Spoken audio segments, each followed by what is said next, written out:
नमस्कार. आज आपण ठिपक्यांची रांगोळी बनवणार आहोत. त्यासाठी मी इथे 5 बाय 5चे ठिपके काढून घेते. म्हणजे 5-5 ठिपके असे काढून घेते. तुम्ही बघू शकता अशा पद्धतीने.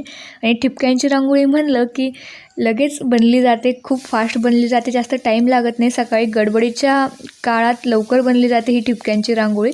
त्यामुळे ठिपक्यांची रांगोळी कधीही बेस्ट असते काढण्यासाठी सकाळच्या घाईमध्ये. आणि आपण आज कलश काढणार आहोत. आपल्याला हा कलश देवापुढे काढायला देखील उपयोगी पडतो. कायम आपल्याला लागतो कलश कसा काढायचा आपला विचार करत असतो आपण.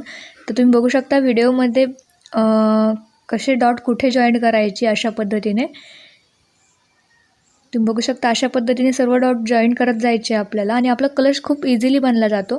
आपल्या कलशचा खालचा बेस तयार झाला आहे. आता आपण पानं काढून घेऊयात कलशच्या साईडचे अशा पद्धतीने.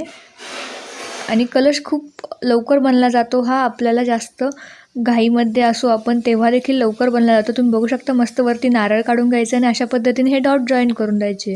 फक्त इतकीच प्रोसेस आहे. मध्ये स्वास्तिक काढून घेऊयात. तुम्ही बघू शकता आपला कलश किती मस्त रेडी झाला आहे आणि खूप झटपट बनला जातो.